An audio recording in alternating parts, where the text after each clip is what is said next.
CCF from our That school. switched the thing. They said, Okay, so well, we'd can like to do the get 6:30. parade that you used to. Oh, did they not do it? I saw the photographs. I thought the CCF being. So they were. Thank you, committee members, and welcome to the Heritage and Townscape Committee meeting for November the 13th, 2023. And welcome to one newly co-opted member, Keith Heaven, who many of us know and was previously a councillor. So welcome, Keith, representing the Environment and Conservation Group. That's it? Okay, thank you. One of the items which both the town clerk and I missed on this agenda was the chair's introductory remarks, and I hope you'll bear with me that although it's not on the agenda, I will make some introductory remarks. The first is about the planning appeal for development of the land south of Whitefriars Meadow, which took place on November the 7th and 8th, run by a planning inspector. And it was attended by a number of town councillors, whom I'm pleased to see all of them here. They include myself, Councillor Ripley, Councillor Shushak and Councillor Mallet. I think I've got everybody because I was unfortunately unable to attend the second day when I think Councillor Knight was there. There were also numerous Sandwich residents, particularly from Whitefriars Meadow, and they spoke eloquently against the planning appeal, which of course, as town councillors, we were also doing because it was town council policy to oppose that planning application. I'm not quite clear when we can expect to hear the response. I've had various dates given to me, some of them, one of them in particular, before Christmas. Well, I think that's very unlikely. So I think we now do have to wait. I should add that I thought that the planning appeal went well. I'll put it that way. And hopefully things will work out for us. You're welcome. The second issue I wanted to tell you about is this consultation on changes to parking arrangements for the cattle market. Now, this came into my inbox as a Sandwich resident because I'm registered to receive press releases from Dover District Council. It came into my inbox, as I remember it, last Friday, and the consultation on these new arrangements, we have to get a response in by December the 4th, which gives us very little time indeed. And I think this is a very important consultation for Sandwich because it is triggered, I imagine, I'm not absolutely certain, and I don't know what has led up to this, by the problems and issues that have arisen out of the bus stand being located exactly where it is. And the new plans seem to involve more double yellows, but no suggestion, as far as I can see, of how those double yellows would be enforced. And it seems to also involve moving the taxi rank, but I'm again not absolutely certain about that. But it does seem to me that this is something that the town council really has to respond to, and it has to do it in a timely manner. And I've consulted with Jill about this, and I mean, the only way in which we could do that is for it to come up on the town council agenda. Yes. I don't know if you could tell us a little bit more about what arrangements are being made. I haven't had an opportunity to discuss that with the mayor, but my proposal would be that would be an STC agenda item, obviously the mayor needs to consult with me as well. Okay, thank you. So that will come up at the next council meeting, which is October the 30th. No, sorry. November the 30th. The 27th of November. November the 27th. But at that stage, we really need a draft of our response. This is what concerns me, because the town council is not going to be able to thrash out a response at a town council meeting. So, I'm just going to say and then council. the consultation is available online, so it would be imperative to maybe make sure that all councillors know where it is and access it. Yeah. And as you say, Claire, take instructions in terms of preparing and hopefully providing input to enable an agreed statement. Yes. Councillor Batt. Well, I think under this timescale, you probably might want to think about getting 3 or 4 people to actually do a proper site visit and look and stand on the site with the plan. Absolutely. And have a good look at it. But the other concern I have got is, and I'll be asking Jill, as the town clerk, have we got a date yet for a meeting with Stagecoach? Because there's no point in doing all of this lot if there's going to be any difference as a result of the meeting with Stagecoach and also with the risk assessments. Because until we're talking in the dark unless we have these documents in front of us, the risk assessments, because quite frankly, double yellow lines that are not enforced, as Councillor Mungerson said, are a complete and utter waste of paint. Yes, so I'm going to talk about the meeting I had with the DVC officer later on the agenda. But I do now have those risk assessments, and what I've got to do is redact some of those information because some of it is personal data which I'm not allowed to share.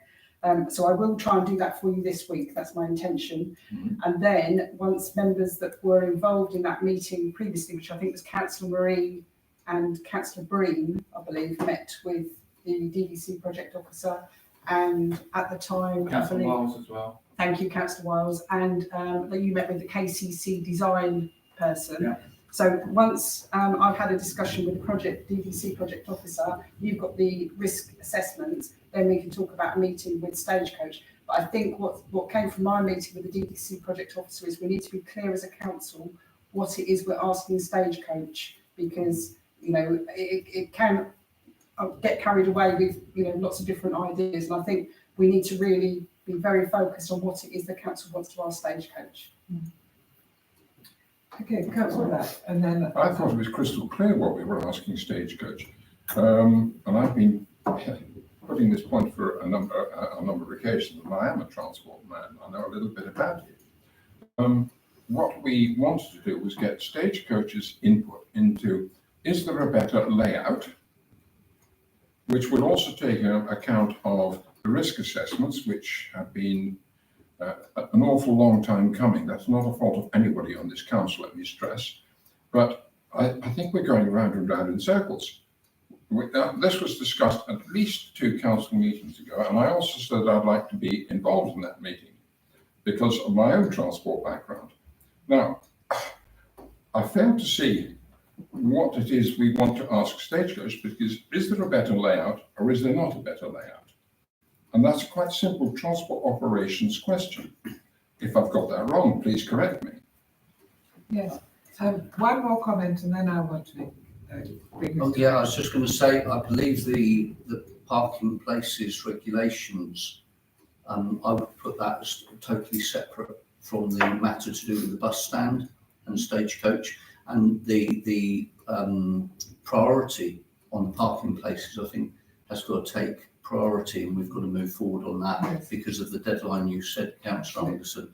So I would say the Stagecoach thing is very important, but we can't actually see that we will get an answer from Stagecoach before did you say the 4th of December? I entirely agree. So I believe we should take the parking regulations thing first. Yes, it was the remark that I was going to make, that I don't think we can delay our response to this consultation because we're waiting to hear from Stagecoach, which could be forever. So I think we need to put together perhaps 2 or 3 people to produce a report that can go to the November the 27th Town Council meeting, which would be the response of the Town Council to the consultation. So would people like to volunteer to be on that? Don't all speak at once. Me is one. Okay. Okay. Councillor Councillor Black. Oh, go on, I'll do it. Okay.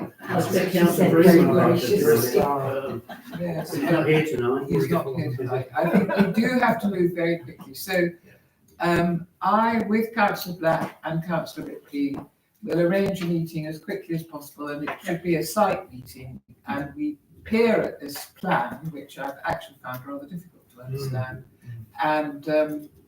and look at it on the ground, and we will draft a response to go. So what's the deadline for the November the 27th meeting? It is Wednesday, the Wednesday before, sorry, I've got a calendar in front of me. Next Wednesday. 21st, Yes, something like that. Wednesday. Yes. Okay, so we'll have to do that. Yes, week Wednesday. Yeah. Okay, thank you. And the third item I wanted to raise under introductory remarks is an email from the voluntary tree warden, Nikki Warden, telling us about plans for tree planting, which is part of our ongoing action plan, which Nikki is running. So she's saying that as things look at the moment, the school children will come on Thursday, the 23rd of November, 1 to 2:30 in a small group and plant a short stretch of hedge. This is the hedge that's going at the back of the fence, that at the back of the Wake garage. And she says she then anticipates the date for the rest of the planting on the 26th of November, which is a Sunday, and most likely 11 to 2. Could you check how many councillors from Heritage and Townscape Committee are likely to come along to help, if I have a rough idea, before I set up limited number tickets on Eventbrite? Now, I am assuming that given that there are children involved, that we don't have to have DBS checks. I have one personally because I'm a trustee of the Jubilee Centre, which is completely up to date. But I'm just wondering what the position is. So Yeah, I mean, presumably these children will be supervised, Well, so they have supervision, and you won't be on your own with the children. That's But anyone that has DBS checks, obviously, will be covered. Yes. I've just got mine renewed last week, Okay. actually. So if you would like to come along, Nikki would like numbers. So would you like to put up your hand if you're able to come on the 23rd of November between 1 and 2:30? Did you say, sorry, did you It's say a that's a Thursday. Sunday? So it's a Thursday, and then there's the 26th of November, when she wants to do the rest of the planting, which is a Sunday. Yes, Yeah, oh yes, I'll say I'll come Okay. along. okay, and so can we all, What the time Thursday, sorry? so Thursday, the 23rd of November, 1 to 2:30, and Sunday, the 26th of November, 11 to 2. But she does say this is weather dependent and tree delivery dependent, of course. Annoyingly, I still haven't had confirmation. So if you could all give your names to Jill at the end of this meeting, then Jill can contact Nikki and confirm. That's what everyone else. I can do Thursday. Thursday. And there may be other councillors. I mean, I know Councillor Fortescue is something rather interested in planting, and so it could go out to all the councillors. and invite them. Yes. Okay. So now we're on the main agenda. So item 1 is apologies for absence. Thank you, Chair. We have apologies from Mrs. C. George. Thank you. Item 2, declarations of interest. To receive any declarations of disclosable pecuniary interests from members in respect of business. Active. Yes. It's not pecuniary interest, but I do know quite a lot about railway safety and railway operations, and I will be commenting on them, but I'll declare that now, but it's not a pecuniary interest. No, that's an expertise. Which Yes. I don't think it's an Doesn't rule interest. you out. Rules you in. Yes. I've declared it. Councillor Carter. Oh, yeah, I work for the company called Southeastern, but as I pointed out before, Southeastern actually run the rolling stock, Yes. so they're not involved with the infrastructure or the electronic gates at all. So I don't think that counts. No. Actually, because it's interesting that this letter went to Southeastern and they immediately passed it on to Network They Rail. did, that's because we don't deal with infrastructure. Okay, item 3, co-option update, town clerk to share a verbal update. Thank you, Chair. As you can see, Mr. Keith Heaven is now co-opted to the Heritage and Townscape Committee. Welcome. And he is here to represent the views of the Sandwich Environment Conservation Group. The volunteer tree warden views are not represented at the moment by Mr. Heaven. She said, but she is hopeful that Councillor Simon Mallet will be able to undertake that role for volunteer tree warden going forward. But I'm not sure she's had that conversation. How that works. Yes, yeah. That's what she wanted me to communicate that this evening. Okay, you should have a little sign with a tree on. So you indicate when you're speaking. As a tree, yes. So I'm now a tree. Okay, is that accepted by everybody? Yes, let's Yeah. on to it. Yes. Thank you. Okay, I think that's that item dealt with. Yes. Okay, item 4, minutes of the Heritage and Townscape Committee. And this is the meeting that took place on the 9th of October 2023 and attachment 1. If I can find it.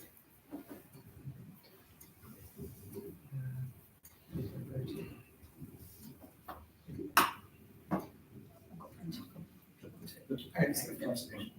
Yes. Yes. Okay. Yes, are these minutes? 9th of October. Yes, I've got them. Yeah. That's fine. I printed them without the draft on. Yes.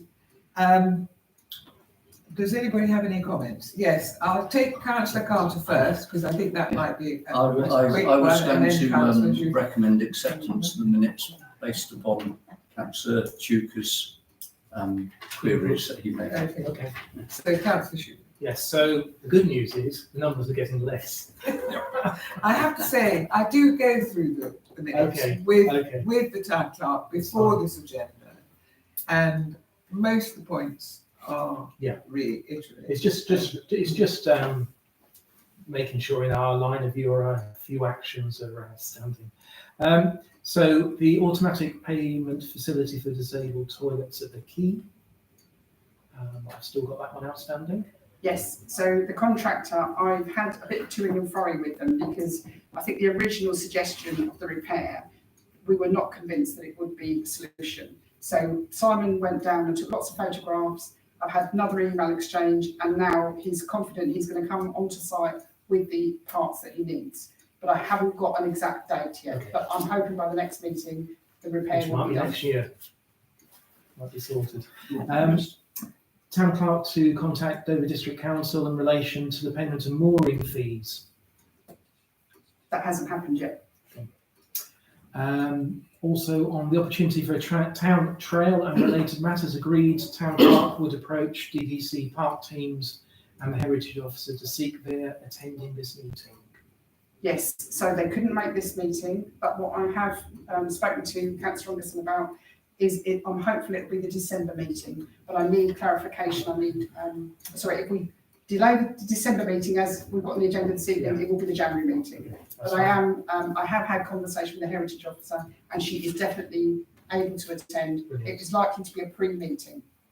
Okay, That's good. Yes, and in fact, we talked about whether it should be a half-hour meeting or an hour meeting, and decided it should be an hour meeting. Yeah. And they would be invited to come at 5:30 to precede this Yeah. meeting. Yeah. I'm not clear about pre-meetings and whether they're in public or not. No, Yes. no, they're not in public. No, this is for Information. members that have an opportunity to talk to officers about any, clarification and things that you want, seeking their opinions or expertise with what's happening. Just two final things. Infrared cameras. That was, I think that Simon would come up and Paul. under the projects when we look Fantastic. at projects. and then just one, and it's actually about minutes rather than an action. I want to pick up when we get to the conversation around the projects themselves about street furniture. So they do feature in the minutes, Yes. and I'll pick it up when we get to the Absolutely, projects. absolutely. Okay, So that's fine. Thank Thank you you. very much. thank you. I have my own pickups from the minutes. I don't know if we can just, and I'll come to you in a moment, Councillor Marie. The first is about the War Memorial plaque, Mhm. because it's distressing. I find it distressing that we can't read the names of the fallen of the Second World War. So could you tell us where we are? So that is on the agenda, but I'm happy to do it now if you want me to. That's why I didn't mention Yeah, it. totally. Item 12. on the agenda. Oh, I'm Item sorry. 12. Okay, well, yes, okay, let's leave it till then. Okay. And the second one is about the location of the Visitor Information Centre. Now, I know that this is a deeply controversial subject. However, it does seem to me that it would be very useful if the council could do an exercise that looks at the allocation of space within the Guildhall. And personally, I would like to see that as a discussion. I haven't talked to the mayor about that at all, but I do think that we should do that as a council. We should look at the allocation of space. And presumably it has impacts on the Finance and General Purposes Committee, because some of that space could be available for hire. So, and obviously is already, but that's, I just wanted to flag that up. I don't know how we can, progress it, but yes. I think it will come through. We've obviously got the assets officer role that is being still advertised. I had to extend that for 2 weeks because we didn't have enough interest.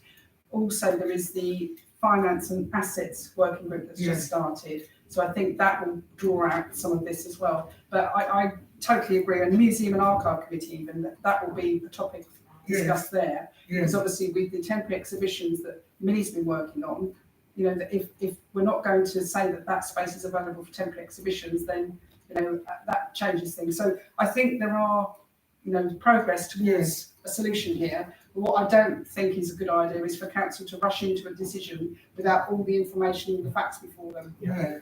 I mean, it does seem like a topic that might be suitable for a working group, as long as they can work quickly. I don't think it needs a working group. I think we should just follow what we've always done. We talked, we had loads of discussions about the museum, about the space. I mean, it's used by the town warden, wasn't it? And the deputy PCSO. That was just temporary, wasn't it? Spotted that space. It had been designated. We've had a grant received to turn that into the museum. And I think it should go 7 days a week, where it has been for about 3 years in the foyer.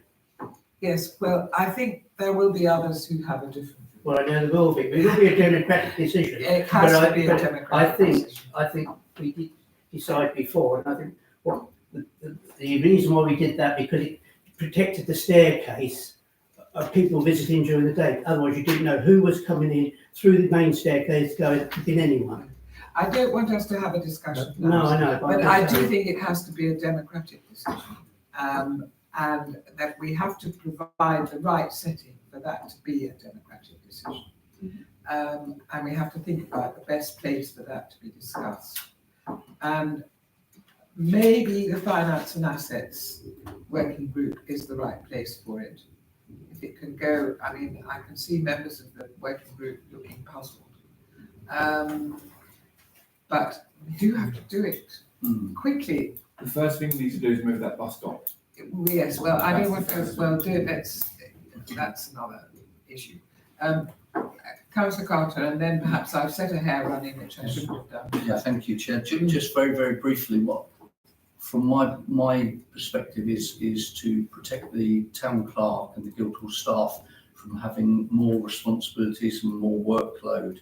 So I would say that I would prefer this to be later when we've got an additional member of staff, the assets manager, in place as well, who we are expecting to do a review of the whole Guildhall building. Right. So if we all jump forward and say, all right, we all think it needs to go in one place, we could be getting a semi-qualified surveyor type person coming into the office saying, well, why did you put it there? Because if you have this here, you can have that there. And I don't want that work to fall back onto the town clerk, who's got enough work already. So Okay. I would prefer. I'll come to Councillor Marie and then Councillor Sugar and then we'll finish. Councillor Marie, Yeah, thank and it you. has to be relevant to the point that It we're is, talking about. it is. So just quickly, I want to thank the Mayor and Town Clerk for the wonderful service yesterday morning, very well organised. Minutes 10:23:4, the Tourism Forum, the terms of reference to be shared with the STC. They were shared with STC on the last STC meeting. However, they were said to be brought to the working group, and I specifically asked if they could be brought to this meeting's agenda, and they haven't. I'm going to ask them why they're not there, please. Simply capacity at the moment. I've got other priorities, and I do apologise because it is something that I know is important, but sadly other priorities have taken that over. There are things that obviously Councillor Suker's asked me that are about 3 months as well. So I can do no more than I'm doing at the moment. Okay, That's an honest answer. Okay, thank you. Councillor Sugar. Sounds like a night of rabbits out of the hat. Yes. In terms of the finance and assets working group, if there's any impact on the terms of reference which have been approved through the committee, it would need to go to the committee first. Which terms of reference are you talking about? We have a terms of reference in the working group that For the we've way- approved. Yes.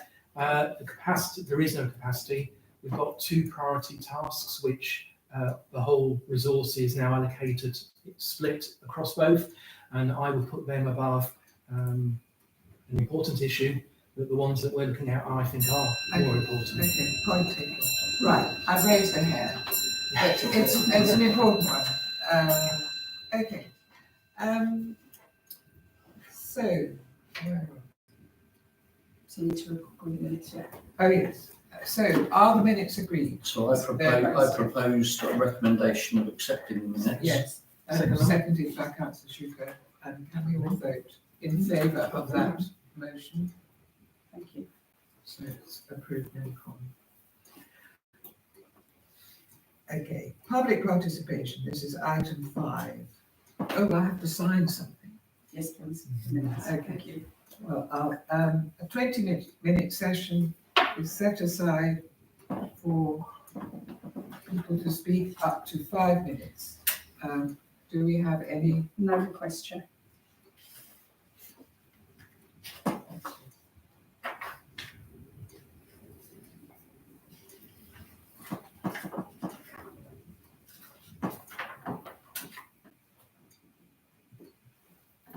Okay. Yes, thank you. Item 6, street furniture for the Guildhall forecourt or square. We still haven't really decided what to call it. And the town clerk to provide a verbal update in relation to progress of additional street furniture for this area. Thank you. So yes, I just already mentioned earlier that I have met with the DDC officer who managed the Guildhall Square forecourt project and discussed street furniture that's still being discussed as part of the project or ideas for additions. It's been confirmed that the final account for the various works and orders are still being finalised. There is a contingency in the project that could be used towards graphics for the shelter and planters once it's established that no further spend on the highway is required. Any additional benches, bike racks or bins are outside the scope of the original project. And if any changes are proposed by STC, These will need to be presented in a one plan document to Dover District Council for comment and review before proceeding. It may be necessary to seek planning permission for any adjustments to the project as it is, and the materials and location should be carefully considered in respect of the original design intentions. There are a minimum of 4 sets of bike racks behind the Guildhall building which cater for at least 12 bikes. I hope that's helpful to the Mayor. Thank you. Thank you. So can you just summarise the bullet points there, because that was quite quick. So they're saying So the actual cost of the project still hasn't been finalised. They do have some contingency in the project that could be used towards graphics for the shelter. So it's the back panel on the shelter. Yeah. It was the intention to either have etching or vinyl panels. And there is a design that has been shared by Millie, so that could be done. But that does need to be a council decision, whether you're having etching or vinyl, which I can bring a report to council. Yeah. But it's also been confirmed that there could be some additional spend for the highway. And if this isn't established at the moment, so when they say the highway, do they mean the ancient highway? no, they're talking about the road. The Talking road. about the road, yeah. So, once it's established there's no further spend on the highway is required, then they're going to know how much contingency is left. But it's been made clear that nothing outside the planters and the screen will be considered under the project. So anything in addition, like benches, bike racks and bins. Or a dropped curb opposite by Carpenters, which there was one, it's disappeared. And it's actually very, very difficult for anybody who has mobility problems to get onto that part of Sandwich. Now, I can clarify that. But what the project manager did say is that in first instance, when this project was first talked about a long time ago, there would have been lots of different designs that people would have visually seen, but it wouldn't necessarily mean that's the design that went forward for planning. So I think sometimes residents think that they've seen something which they might have done in the initial stages when there was consultation and things going on, but it might not have been the design that actually went for the planning permission. So I think that's It's something. opposite a bus stop as well, isn't it? It'd be nice to have a drop curb there, it'd be opposite the bus stop, wouldn't it? You'd be on the bus stop. On the bus yes. Yeah. The other thing is that the bus shelter at the moment has no sides. That, I think, is rather, personally, I feel, is rather more important than etching the back. I had that confirmed. There was no ever any intention of having sides on that shelter. It was never in the project. So I think originally it's just a curved one, wasn't it? Yeah. Like a glass with It's going to be aluminium glass. Yes. So, what action points come out of that for this committee? The question of the bike racks, which I think, given where they are currently positioned, is really not useful, because most people cycling into this town, if they're going to stop here, they want to have a cup of coffee somewhere or a meal, and they want to have their bikes visible to them, because bikes are getting more and more expensive, particularly electric bikes, and they're valuable pieces of property which people want to keep an eye on. So personally, I don't think those bike racks are in the right place, and they would be better located much closer to the forecourt. That's the forecourt side, so that people at the sandwich shop or any other eating and drinking outlet, which Costa's is another one, which may face onto the forecourt now and in the future, cyclists can actually see their bikes. So I don't know whether there would be funds available to move the current bike racks to a better position. No, I'm told that anything to do with the bike racks would be for STC to fund, but what you need to be mindful of as well, it will likely want planning permission. And if it's going to be attached to this old building, the heritage officer will need to be. Well, look, They wouldn't like that, I don't think. We create an open square, we don't want to clutter it. No, And it's not just that. If you bring bike racks onto the forecourt, somebody will be impacted. So it could be a market stall holder. Yeah. It could be the same, and so it could be the ancient highway, KCC owned. So it's not just saying we'd like that space, let's put a planning application in. Actually, I think there's unfortunately a bit of consideration around this.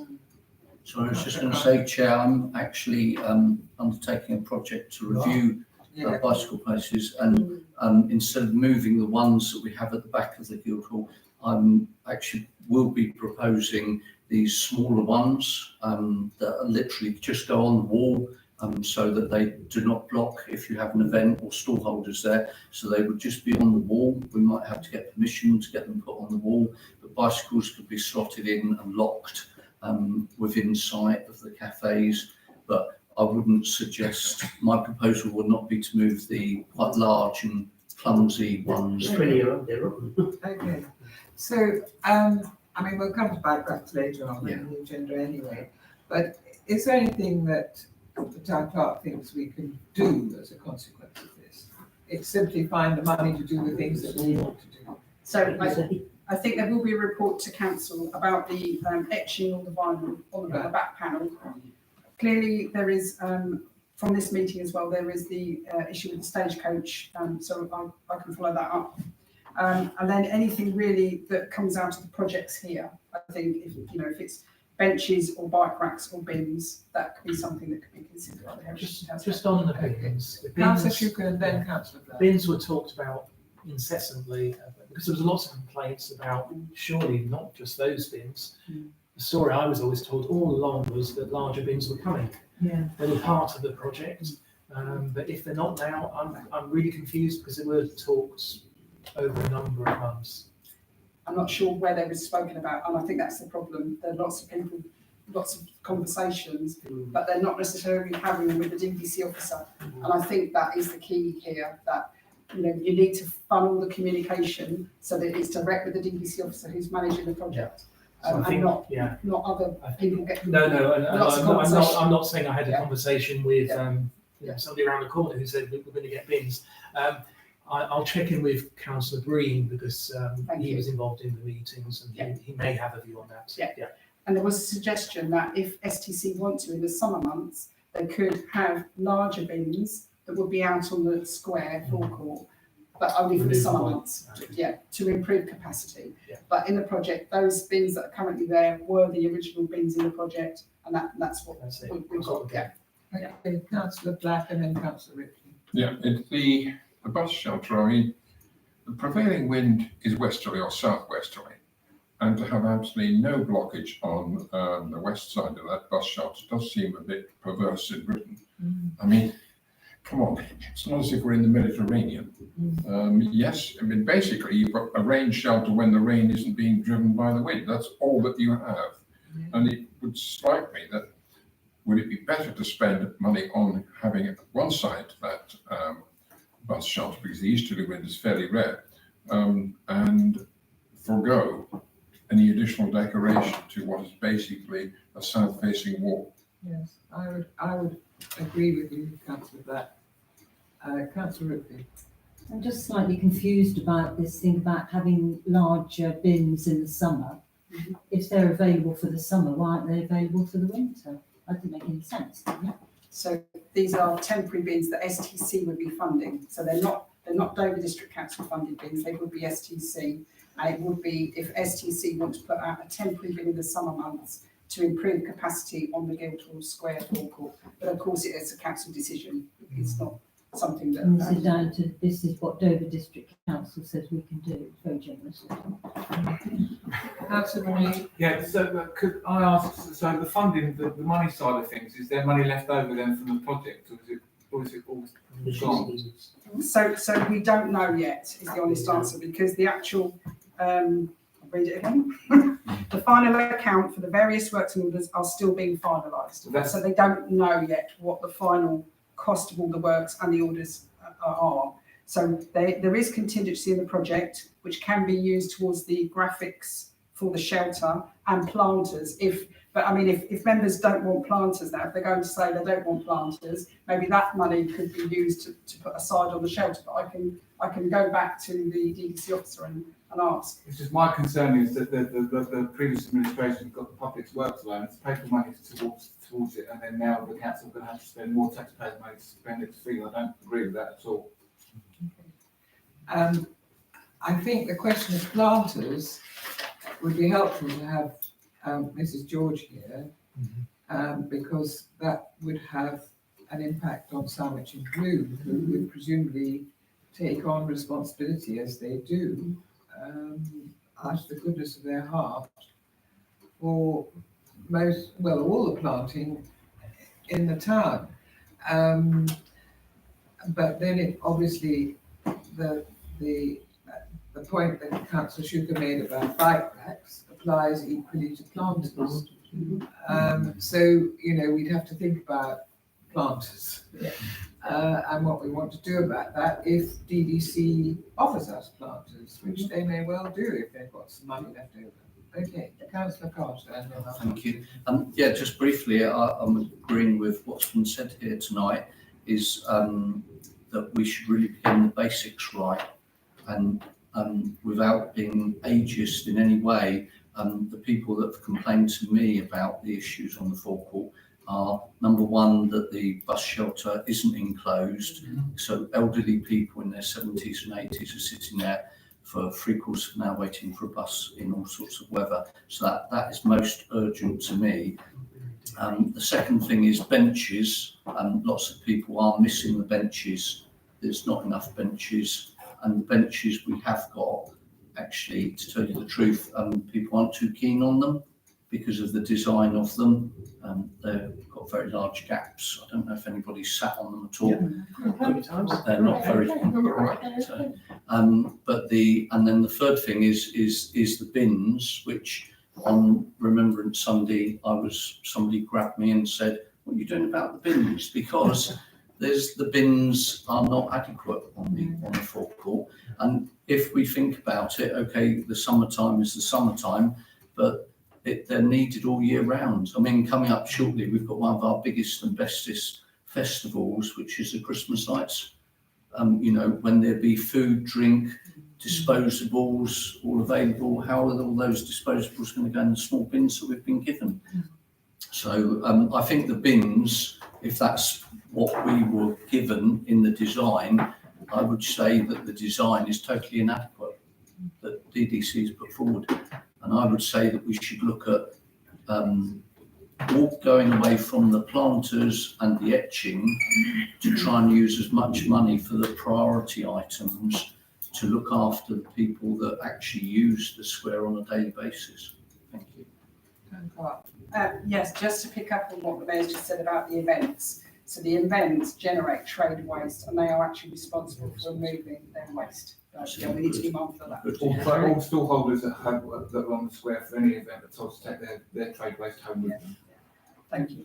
But sorry, that doesn't account for the visitors and their own waste and the waste they're going to produce. Yeah, but just to be mindful and to clarify that we're not saying that we're responsible for event organisers' trade waste. Thank you. Okay, I think Councillor Carter's remarks were very helpful because it gives us some ideas of the things that the council feels we need on the forecourt. And they are larger bins. I would support Councillor Black's suggestion that we do need at least one side to the bus shelter. I mean, I would remind Dover District Council that the original plan had a 12-seater bus shelter, which meant that presumably if you sat in the middle on seat 6, you wouldn't be quite so impacted by the slanting rain coming in. But now we have a 4-seater bus shelter, and the rain will inevitably impact people. So that's the second thing that we're saying that we need. And then there's the question of the benches, their design and their comfort and their quantity. Now I sit on those benches sometimes, and I qualify as an elderly person under that, under what Councillor Clark said, and I don't find them that uncomfortable. I wouldn't like to sit on them for more than half an hour, but most of us, you know, we have two an hour. So, and I've never had difficulty in finding a space. I have to say there seems to be enough. So maybe people are objecting to the design, which I quite think. So we do have three items that we could take to Dover District Council and say these are the things that we want improved. Is that and if they've got money left over, which I hope they have, we would like them to at least help us with the funding.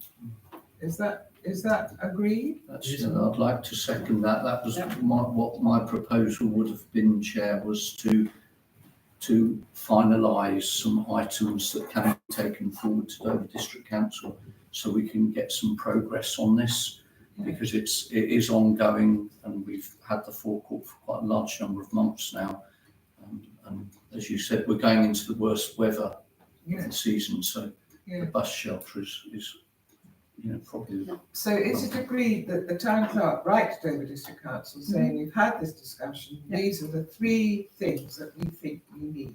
Yeah. And we are, after all, the people on the ground and who know what's going on and how people feel about it, and we're users ourselves. Okay.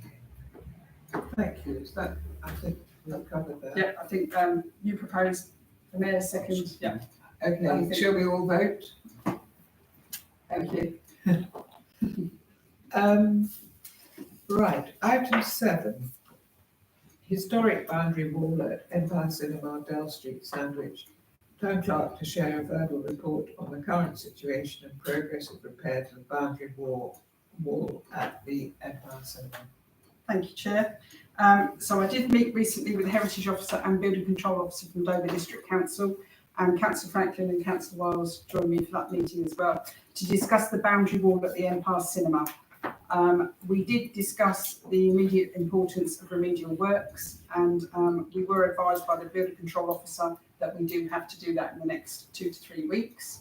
I have got a site meeting tomorrow with Hippersons to discuss the approach and how the repairs can be undertaken under the guidance of the Dover District Council Building Control Officer and the Heritage Officer at Dover District.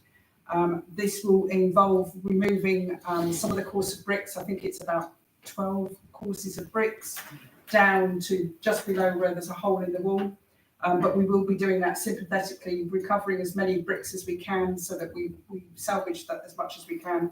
And then after that's taken place, the Heritage Officer and Building Control Officer will come back to site to check what the state of everything is.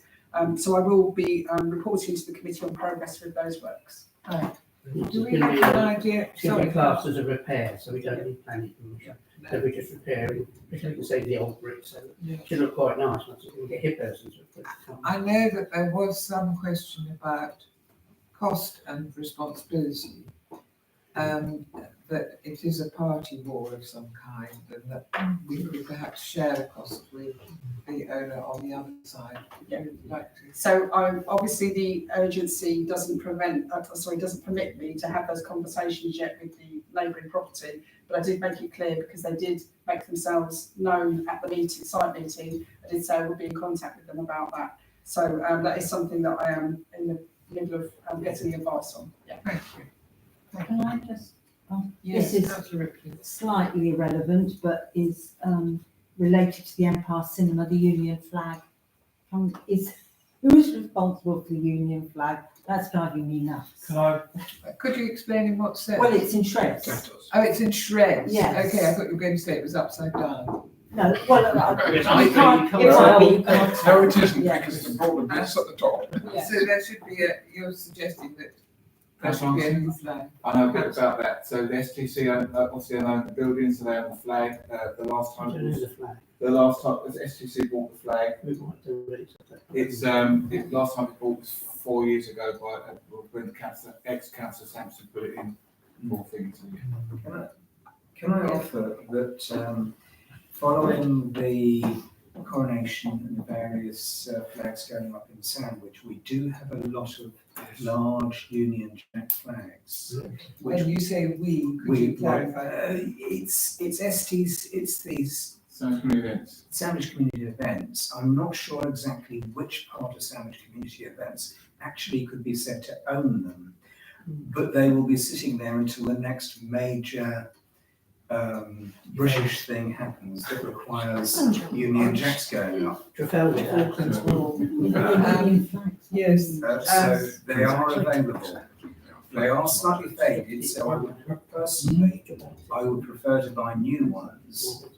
But as they're on top of the Empire, some distance away, they'd be more appropriate than a ragged flag. I think it's trying to access as well. Yes, town clerk, and then I'm going to bring this to. Thank you. I've just literally ordered a new flag today. Well, there you go. Because the one that we'll be using in this building is very faded. One of them is too large, one of them is too small. So I have literally just ordered a new one today. And obviously I didn't know about the cinema, but that can be something that we easily rectified. And they're not hugely expensive. No. Okay. That wasn't too relevant, was it? Okay, I think we've finished item 7.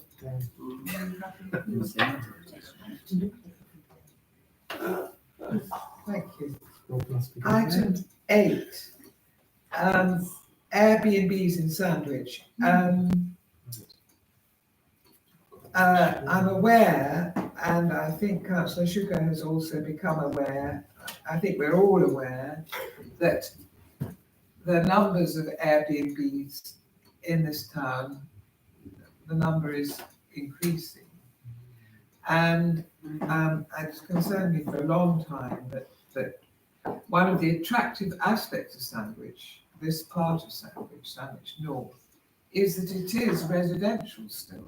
It's not a town in aspect, it's actually a town which has residents, and I think that's a very important part of its attraction. And yet, we are also aware that we are a tourist destination, and indeed we want to be. And that is encouraging the development of Airbnbs.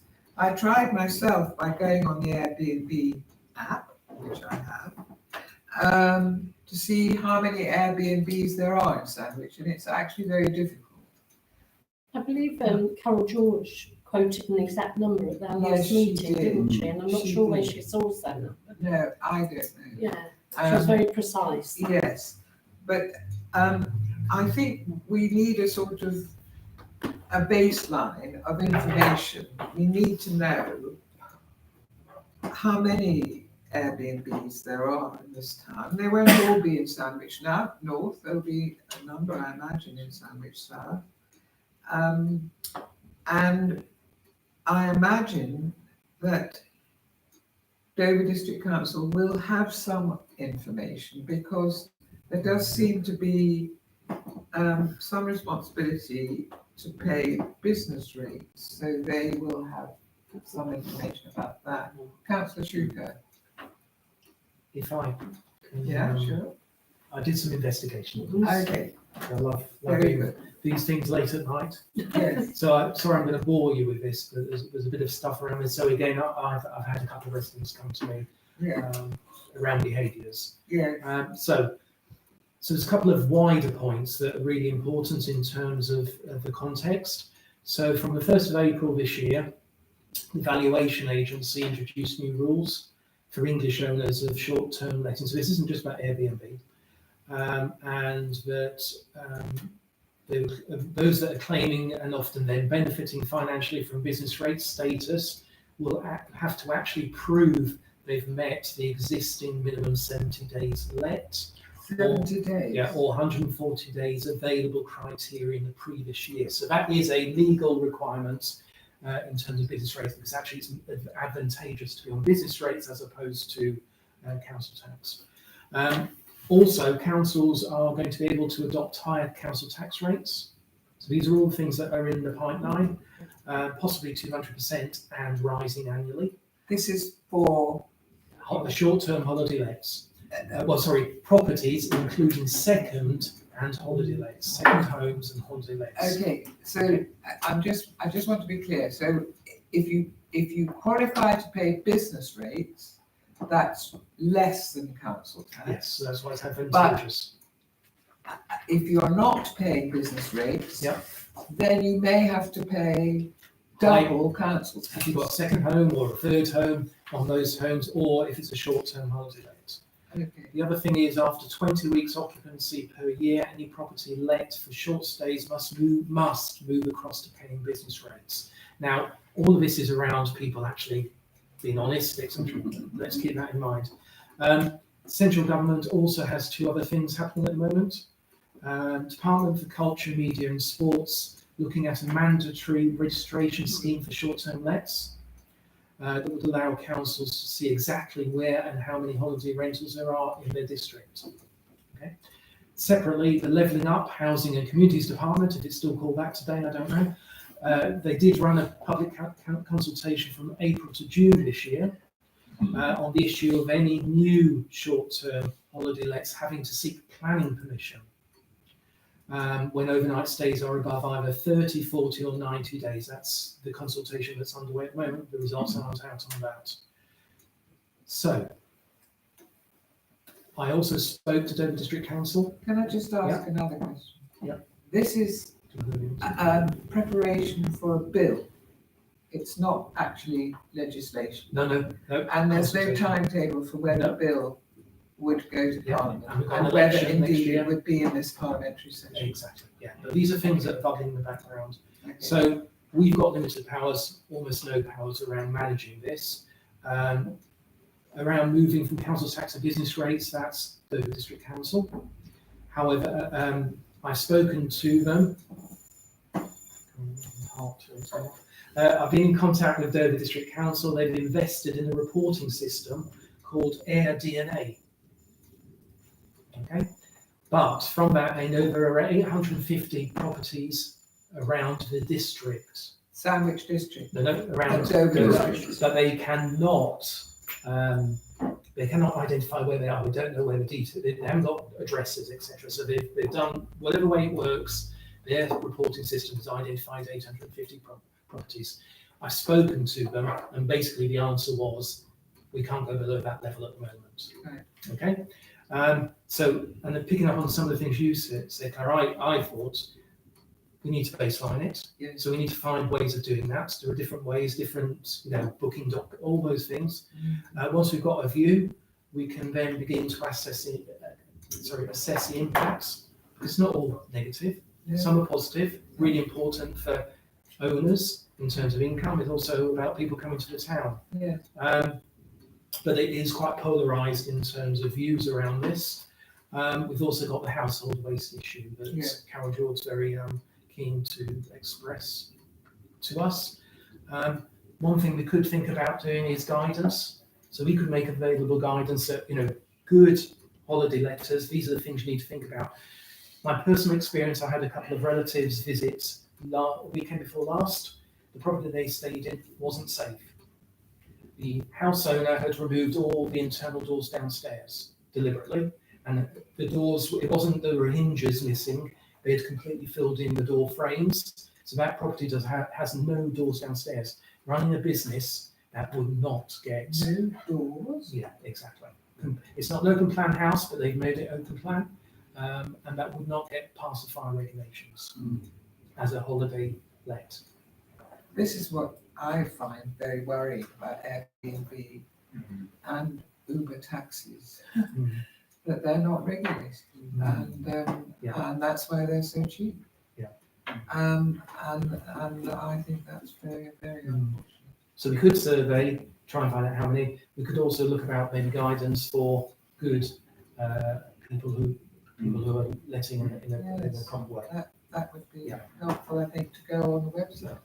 Yes. Councillor Carter and then Councillor Mallett. Thank you, Chair.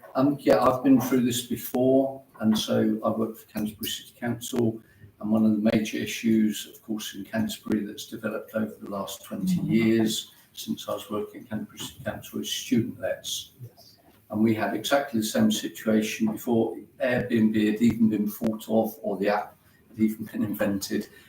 We had problems with student lets. And the council, Canterbury City Council, which had a large amount of resources at the time, couldn't enforce anything. They couldn't cope with student lets. People were either letting just private rooms or they were letting whole houses and all sorts of things. And of course, it wasn't mandatory that they had to register their properties and all sorts of things like this. So unless it's an HMO, HMOs come under a different. So if it's the whole house with several occupants, came under the law known as houses of multiple occupation.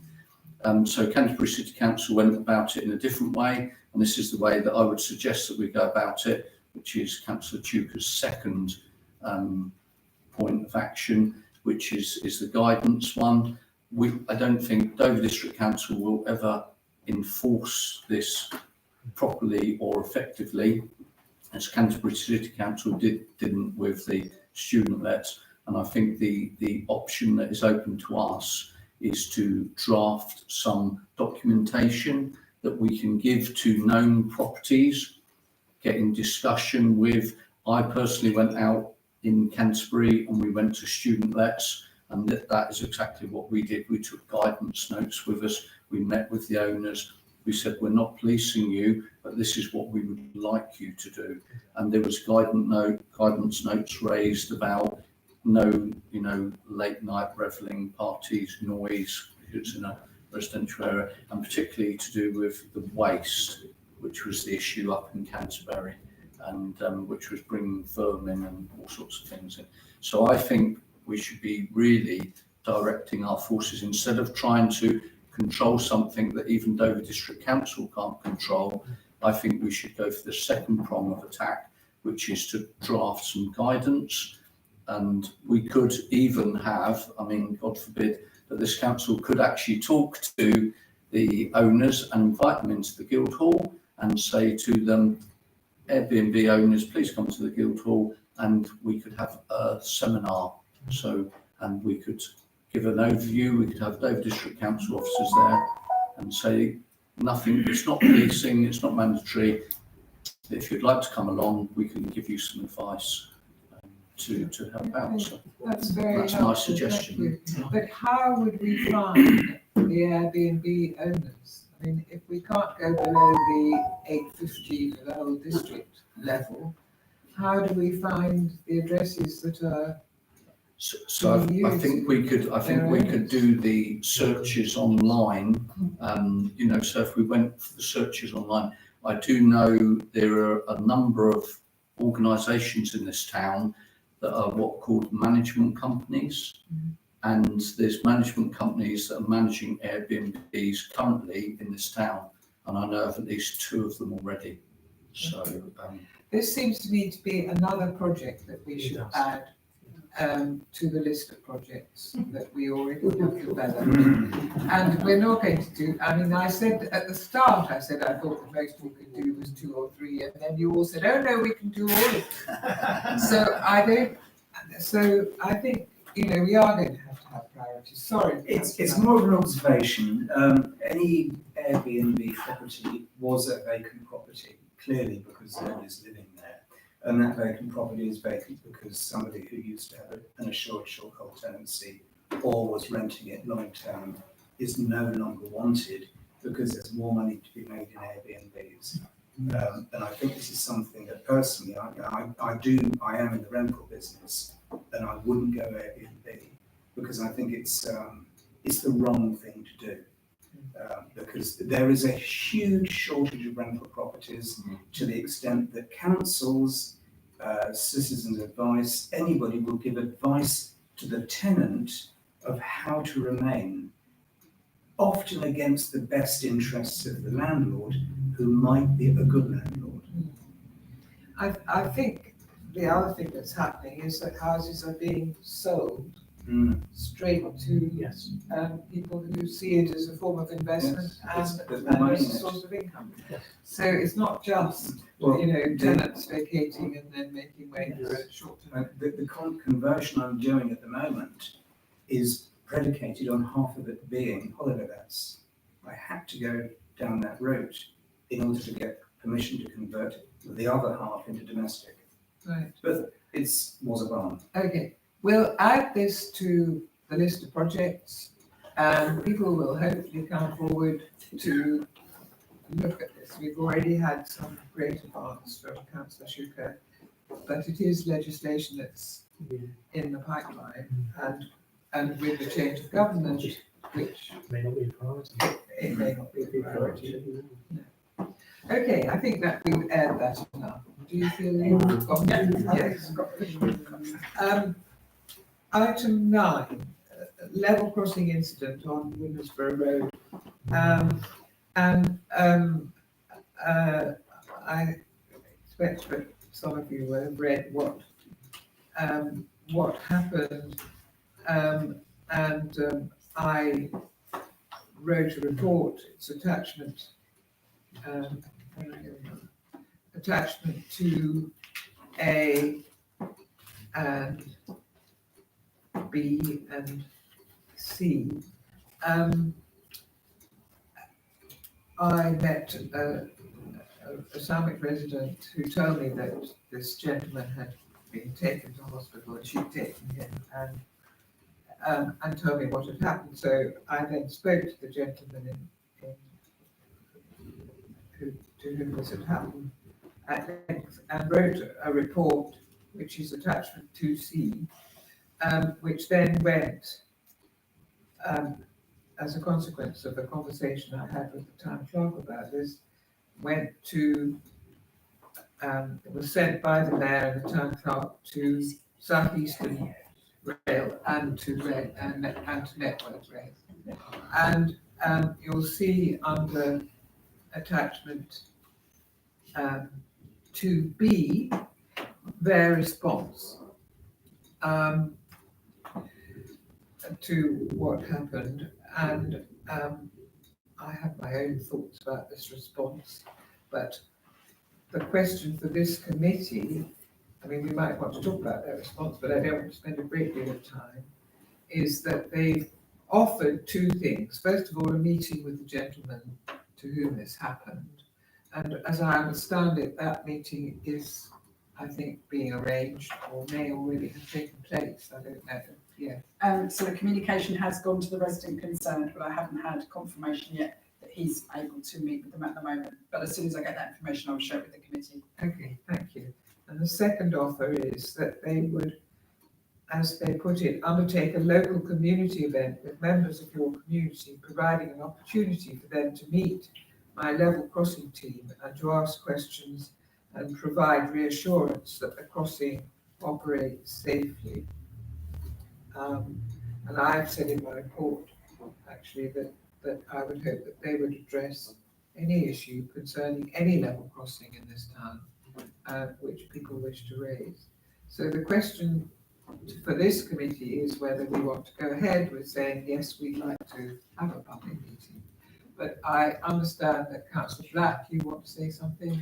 Well, I'd like to hear what other people say first, because there's a couple of things between the three papers that are inconsistent, quite inconsistent, and I'd rather hear what other people say and then try to say, well, based on what I've done, and also don't forget, I've also been an accident investigator, including fatals on the railway. So I have a little bit of this, but I'd rather hear what people think, and then we can correct anything that is blatantly incorrect.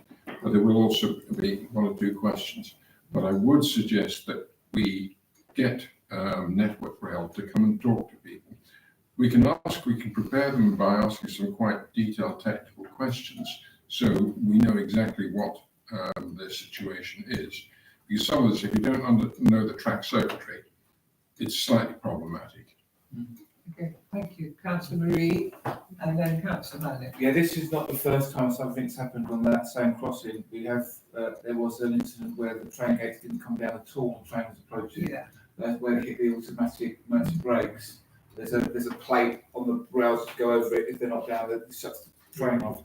That was in the press. That was so. I agree. We should have a public meeting with Network Rail. We have 5, I believe, 5 of the crossings in town. So Yeah. which is if one of them goes. The other thing was a few years ago there was talk about making them automated, so there wasn't going to be a signal in the box. But that I think the town council put a stop to that and made sure we had people there all the time to be there. It seems, I think I can spot the inconsistency that so Councillor Mallett and then Councillor Tomlins and then Councillor Carter. Yes, I personally have experienced the stopping at the level crossing with the lights and the barrier coming down.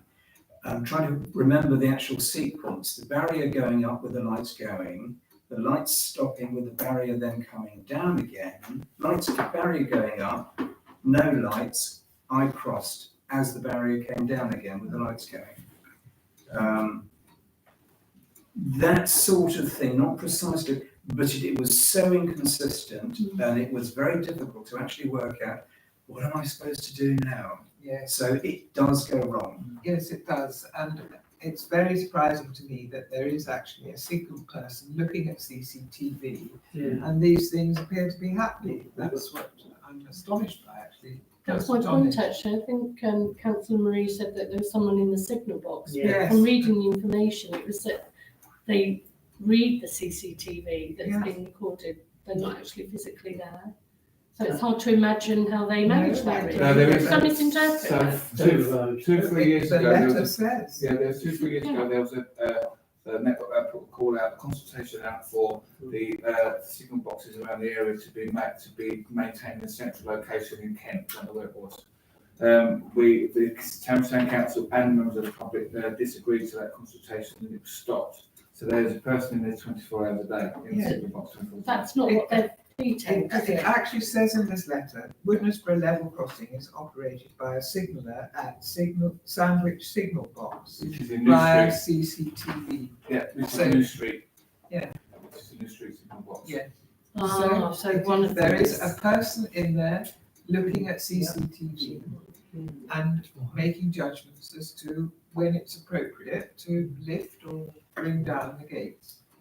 Reassuring at least. Chair, I'd like to. Yes, I think Councillor Black, are you ready to say anything or do you want to I'd go? like to hear the other bits Okay, because there's 2 or 3 Councillor things we can correct Okay, right away. Councillor Carter. Oh, yeah, sorry. Yeah, just briefly, I'm not going to talk about railways, but this is relevant. So once again, Canterbury City Council brought in something called ANPR parking. Yeah. And the ANPR parking means that cars drive in and out and it recognises the number plate and it has automatic barriers.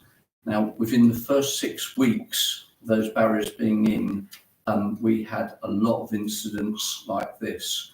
And so the whole thing was plastered with signage and everything like that, but still the number of incidents continue.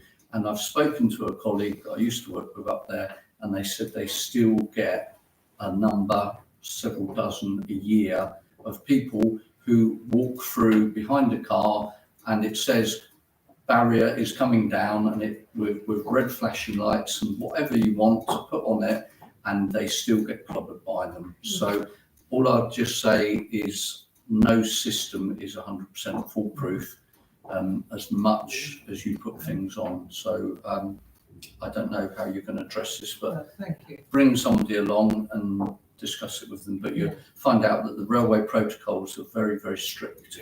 So. Okay, Councillor Frank. Well, I walk over 2 or 3 times a day, and I'm quite well, I think maybe. But very often you coming up and the lights aren't going, and you start hearing, the lights, and I think they want a longer delay between the lights going and the barriers actually coming out because they come down diagonal. So if you're going to Sandwich Leisure Park, that one over on that side is still up. So they come down like to stop the traffic. And very often that signalman must have been at fault because I've been there before and they started to come down with elderly people, and they've raised them up again. Yes, well, So, that's. and I think they're trying to cover their backside really, because there was doing about a month ago, there was some rail trap people there, and they were looking on the other side to put a new lighting pole up, island up, because they said it's not brightly lit enough. But I think that particular one wasn't actually. I think he pushed the button and we had a cup of tea, but I think it was being observant. I think that was a problem. Councillor Black. Right. First of all, railway equipment is designed to fail safe. And the instructions to drivers are, even if a signal is out, is you treat it as a danger signal. That's the way the railway's done it. The price of railway safety is human blood. And I've been involved in enough accidents to know that.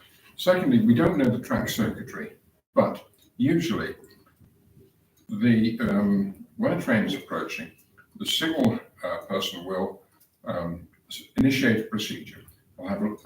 He or she will have a look at the crossings and begin a sequence, because you've got to do it in a certain sequence.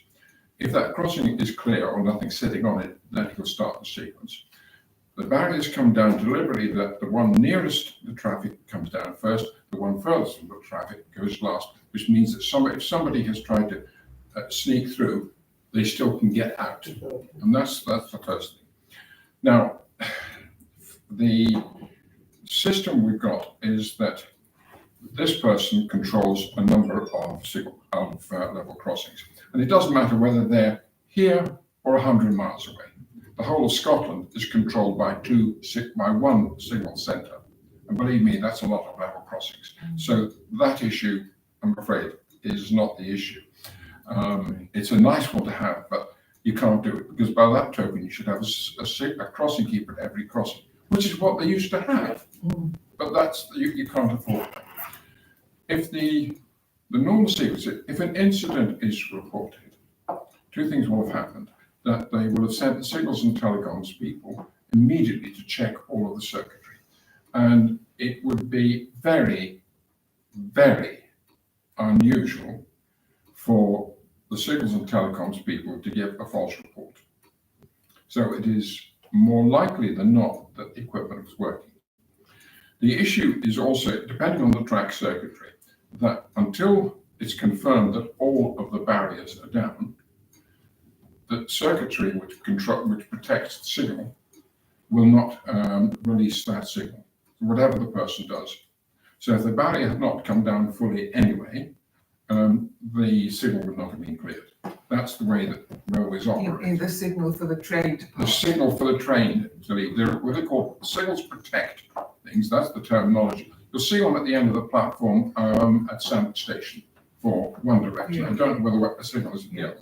But basically, you'll have to have enough level crossing gates down and locked before that signal will clear, or anyway can clear that signal. So I think the best thing that would happen is that get Network Rail to come. I'm prepared to prepare a series of questions for them to ask them about the circuitry, the protecting signal, and so on. By the sound of it, when the signal operator has looked first of all at the crossing, he has either not seen a person or has assumed that the person has got plenty of time to cross over before he initiates the sequence, because there's an audible alarm first. And I was a bit funny to say that there was no audible alarm. That is extremely rare. And if H&T have checked it and said it was working properly, it may be a human error. Secondly, that the barriers don't start to come down until the lights are flashed for a particular period of time. Get Network Rail in, get them to explain to us what the sequencing is and where the protecting signals are, because by the sound of the signal has been alerted or has seen that there's a person trying to get back and has stopped the sequence. That has meant the sequence of the barriers coming down, and he's raised them again. Yes, well, I mean, clearly the gates couldn't come down because there was somebody underneath. Somebody was. So the track circuits would not. On top of this person. Yeah, the tracks, and whether there's pressure pads underneath, I don't know. They're not the nearest ones, but there was no question the protecting signal could not have been cleared unless all the barriers were down and locked, because Yes. the interlocking will prevent that. This is why I say there are some inconsistencies here, but get Network Rail to come and talk to people to explain how it is actually protected. Yes, Well, okay. can I just make a quick suggestion? The thing is, if you've got someone that's got hearing, can't hear well, the lights are in the front, aren't they? And you hear the alarm. But if you don't hear that, once you get across, couldn't they just put lights on the inside?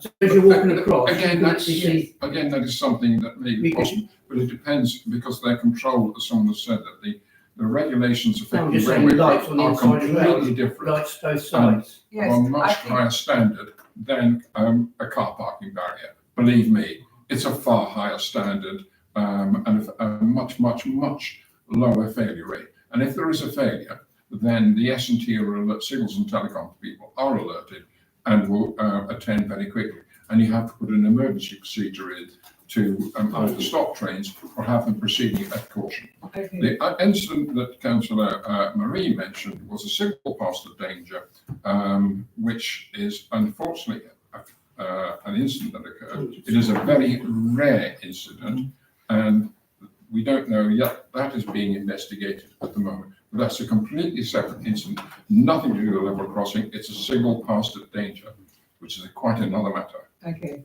Thank you very much. I think I get the sense of the meeting that we would like to accept this offer. It would be a public meeting in January perhaps, and we would publicise it. We would have an accessible venue for it, possibly in this building, in fact highly likely in this building.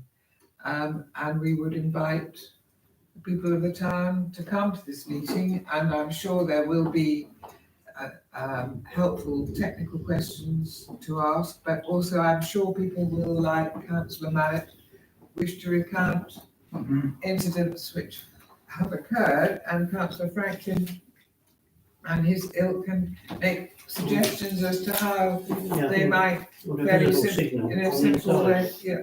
That may be possible. I don't know the regs anymore. Okay, so that would be an event Yes, which would have to be organised. yes. I mean, let's talk, invite Network Rail to give us some dates, possibly in an afternoon, or an evening meeting. Would you prefer an evening meeting? Early evening? I would suggest evening might be better, because also you'll have quite a lot of car users. Yes, And if they're at work, yes. they're going to miss out on that. I would So suggest we would have a meeting that started at, say, 6:30. 6:30 or something like that. Might be. And we would publicise it very well. Okay, so that's that decided. Do we need to vote on that? Yes, please, if you can. Okay, so would anyone like to propose that? I'll Councillor propose Black, that. seconded by Councillor Ripley. Shall we all vote? Thank you. Okay. I'm aware that we haven't.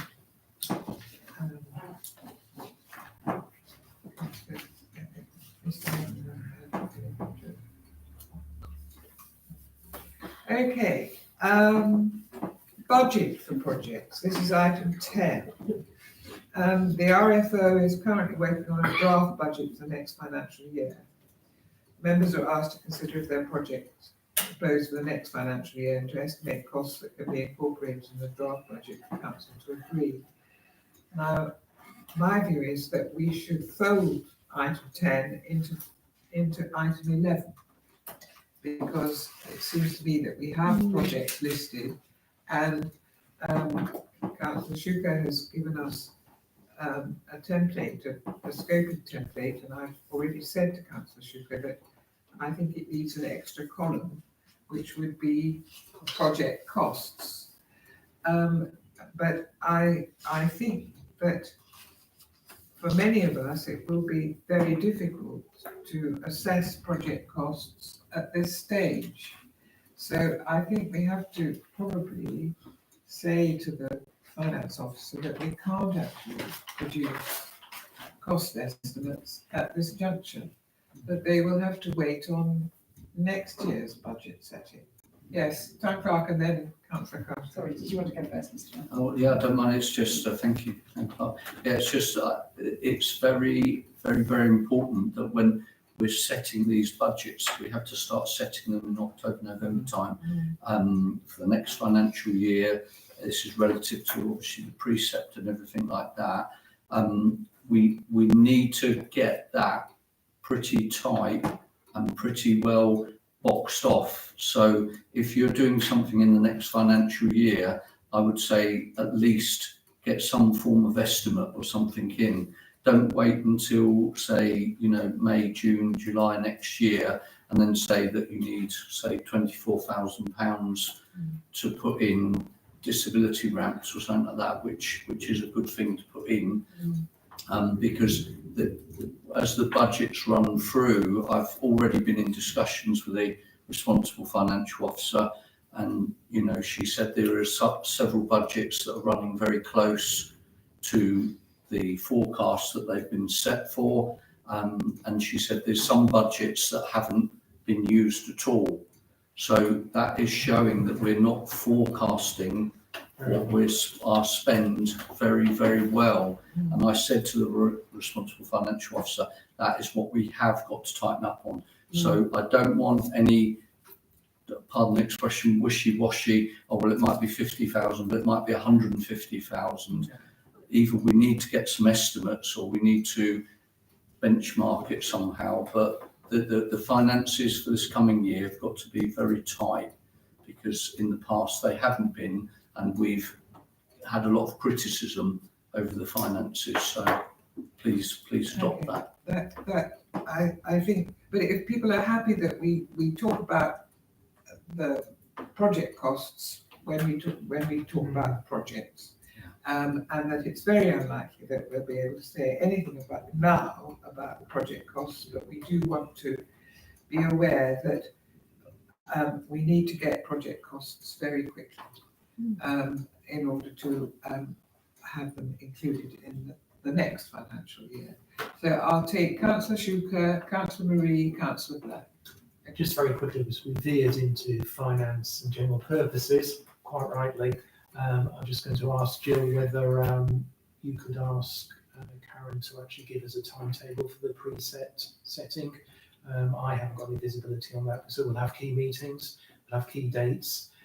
It would be good to share for all councils saying this is the timeline. Yeah. So it's very normal for this sort of item on an agenda this month for a committee. So obviously, the planning committee doesn't have any expenditure at the moment, delegated authority, and we certainly don't have anything because we don't have a human resources committee formed yet. So this is the one committee where you're talking about projects which obviously would incur expenditure. So that's why this item's on this agenda this evening. You're all given a template, which hopefully you have an opportunity to read. So it's very clear when you're talking about your project, you're talking about the objectives, the resources required, and that includes staff at the council as well as outside resources, the costs as well, the budget area. If you don't know the lines on the budget, Karen or myself can help you with that. But if there isn't a budget heading, it doesn't say that you couldn't have a new one, but it's obviously got to be clear on this form what it is that you're proposing, because then this form would go to the RFO and feed into the budget preparation. And the Finance and General Purposes Committee will be the first committee to look at a draft budget. And if that isn't ready for this month, it certainly will be December. It might be there's an extraordinary meeting organised for that, because it is an important meeting, and it's important that that committee looks at all the proposals from every councillor. So it's not just those on the Finance and General Purposes. Everybody has an opportunity to feed into this process. And that's where the Finance and General Purposes Committee would then drill down on the first draft and look at what it means for the precept, request and everything like that. But it will be a council decision. So it won't be Finance and General Purposes decision, it will be a council decision. So no later than December, we will be taking into Finance and General Purpose a report that will outline the likely needs of the finances for next year. Yes. To start the process off. Yes. I just want to reiterate and just stand to be correct that by the committee and by the town clerk that these templates, this template, which is very useful, it's really premature for the projects that we've identified that this committee wants to take responsibility for.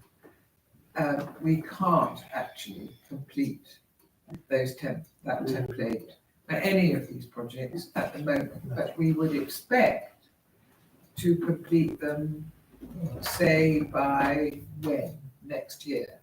So if you don't want to incur any expenditure next year, it's not a problem. But what I would say is, if you do want to for the following year, then, you know, the sooner, in the summer months next year, that's something that I think, exactly, costings, because what you don't want to do is wait until October, November, and then you haven't got time to get that information. Okay, so for the project leaders for all of these projects that we are listing, should aim to have costs, well, the scope and the costs available for this committee to look at, and then to go to financial general purposes. So we're talking available in May. I mean, it doesn't really matter if obviously, if it's in May and it's not to the following year, we can probably do, you know, an uplift to a percentage uplift to ensure that it covers the cost. But it would never be too early, because obviously then the committee will be focused on the projects you want to deliver the following year. Yes. Okay. Thank you. That's very helpful. Councillor Marie? I think the town clerk now that they have. Just wanted to ask: does the Town Heritage Committee have a budget at the moment? So no, there is no actual budget for you at the moment, but that's something I think that the council should work towards, because there isn't any delegated expenditure down at the moment for something like the Heritage and Townscape Committee. And if it's the council wants to progress to having less STC meetings, then you certainly need committees to have delegation for doing things. So I think this is something that the council, I think, is working towards. Yes. But obviously there's a conversations needed Yes.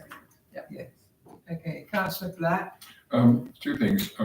Jill, you seem to be using a form which is rather different from the form that's on this. So it'd be useful to circulate that to us, please. Oh. Completely different. The second point is that I've checked with Kent County Council, and anything regarding community transport, they do their budget in December, so there's not a snowball's chance that we will get anything done in the next 12 months, because there is no way that anyone of us can pull together a project as complex as community transport by the beginning of December. By the beginning of this December? December. Next December. That is absolutely, I think that's... Okay, that's fine, as long as we're clear about that. We're talking about working on these projects and getting them properly costed by May, June next year. Just to reply to Councillor Black, that's actually a different form. So this was the scoping form that Councillor Suker provided, but I did actually share this with the members on a separate email. So it was a separate form, budget request form. Yes. The budget request. Okay. So I think we've covered item 10, was it? And we're now on to item 11, which is looking at the project we've identified, and this is attachment 3, and if you could look at the list which summarises where we are, and there are certain duplications which we need to clear up, and we've just added another one which is about Airbnbs. Councillor Suker. So I've got some specific comments, but if I can first of all pick up a general comment. Within the paper, there's a reference to a speeding hip project to be jointly delivered by myself and Councillor Marie. And my general point to make is that based on a number of events since the new council was elected, I will not be working directly with Councillor Marie on any council-related business. In my opinion, this town deserves a group of councillors committed to running a successful administration, whose primary focus is to serve residents and businesses in the best way possible. What it doesn't need is the type of antics that have played out over the past 6 months. This is a parish council, not Games of Thrones. And until Councillor Marie divorces himself from the co-conspiring with ex-town councillors Friend and Sampson to find ways to undermine the town council and sometimes individual councillors, I will be keeping my distance. Thank you very much. So I think what we need to do is we need to go through this list, clarify who is the leader for each project, and there is some duplication, as I've said, and there has to be an extra column, which I think on the scoping document, no, on the list of, under progress, I think there should be an additional column which is headed costs. Okay. Okay, so shall we go through each one by one? So the first one is home insulation and climate change related projects, which we said was 1 year. And the leaders are Councillor Paul Carter and Councillor Simon Mallet. Is that agreed? And will you be able to complete this,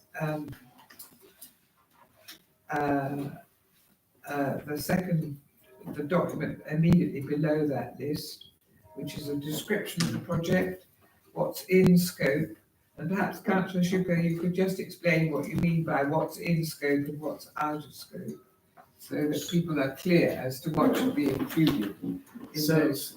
Yes, Yeah. so you'll know. I was just going to say, my line of work is project management, so I'm quite happy to do that. But if you need a Well, generalistic, it isn't the line of work of all of us. It soon will be. Yes.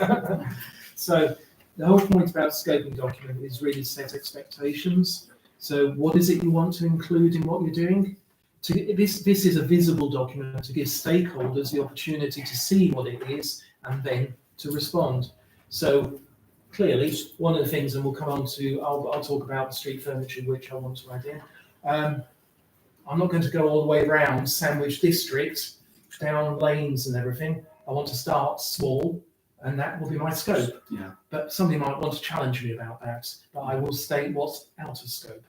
Yeah. So that's a point. Paul, you might want to. So just to assist with this, so something like out of scope would be that Sandwich Town Council isn't actually going to provide the installation, or it's not going to provide the grants to get the installation. So you would say that's out of the scope. So and that's how you would go through the different documents. So whereas perhaps something that was in scope was perhaps to give guidance to members of the public to get grants to get installation. Yeah. So that would be in scope. That's something we can control and we can assist with. So that would be one of the objectives that you know. So is everybody clear about what? So we'll now continue to go through. So consultation with DVC re home installation in the conservation area. Well, I would like to change that to re-home insulation for grade 2 listed buildings. Would that cover everything? Because that would include Sandwich South buildings as well. I would endorse that. Okay. Sorry, could you just say that from that? Well, I don't know if every building in the conservation area is grade 2 listed. Is your house grade 2? No. It Yeah, is. And yours is not. yeah. Mine's delisted. What's that? Oh, delisted, yeah. Was listed, delisted. Oh, goodness me. Modernised it. So it should be consultation with DEC, re home installation in the conservation area and grade 2 listed buildings. Is that, because that's what I'm interested in. Councillor Black. I would have thought it was just constellation issue with home installation in listed buildings, either 1 or 2. Because if they're not listed buildings, then there's virtually no planning problem at all. Oh, no, there is in the conservation area. On the insides, Yes. Yeah. I'm afraid well there is. then, But anyway, I would like to find out about that. Okay, but fine, I think it would be all the listed buildings in the town, because there are at least a dozen in Sandwich South, at least. Yes, It's already come on. and also, of course, the Guildhall is a listed building, Yeah, of course. and I would include it. Many of the unlisted buildings might well be curtilage listed in that they're near a listed building. Yeah, that's true, yeah, curtilage is a, Well, I'll do that. And in fact, when the officers come, that's one of the questions that we will want. Just on that one, if we're going to have the heritage planning officer potentially available, I don't know with this visit, to be able to discuss going forward, because certainly with the home insulation and the listed building insulation, I think there's a number of things that they need to know that we're concerned about. Yes, absolutely, Yeah. absolutely. I mean, when they come, we need to have drawn up a list of Yes, I questions. mean, heat pumps. Absolutely, Mm. common heat pumps, Mm. very keen. Heat pumps. Okay, signage in town. And I think we mean, do we mean just Sandwich North? When we say in town. I think we need to be clear about that, and Councillor Franklin is taking. Yeah, I think we've got to be careful about the signage, because we don't want too many physical signs, because they detract from some of these heritage buildings. Classic one to me is the Fisher Gate, where they stuck a sign where you take a lovely picture of a 14th century Fisher Gate, and they stuck a no parking or traffic restriction right in the front of it. So, and I was just been to Fordwich, and they've just done a town trail using the QR codes. Yes. And so I wonder whether Well, we could do some of those the are QR codes. exactly the things that you should consider Yeah, as the project leader. yeah. And you should identify in your scoping document. Is that right? That is correct? That's great. Yeah. And what I would say, Jeff, is I met with Kelly Green last week. I don't think you've met so far. She said she'd love to link up with you. I almost said hook up with you, link up with you, because she would be a great asset in terms of signage. She's DDC officer. Jill's met her a couple of times. I've met her. Yeah, she's really good, and she's really keen to meet with you and talk about signage. Okay, thank you. Can we, Chair, could I think Councillor Black and myself would prefer that Sandwich Shelf is considered. yes. Oh, yeah, I think the whole area, the whole parish. Yeah, it's just, it was considered whether it just be There's Sandwich. schools and things, isn't there? Yes, and the Well, we've got Jubilee things like Centre. St. Jubilee Martin's and Centre. so on. Yes. The whole parish. Recreation area. Yes. Yeah, the recreation area, Jubilee. footpaths, bridle ways. Okay, so that goes into your scoping document.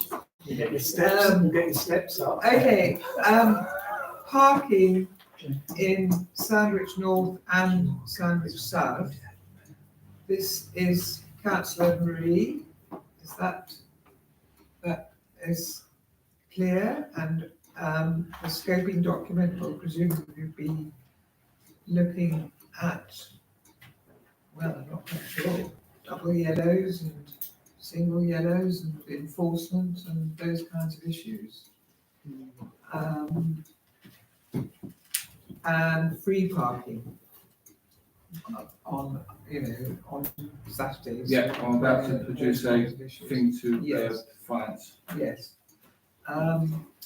Tree planting action plan, well, we rather landed Nikki Warden, the voluntary tree warden, with that. She seems to be happy to do. Yeah. She is happy to do, but she'd like a councillor to be in support. Well, Yes. Mr. Tree Man. Yeah.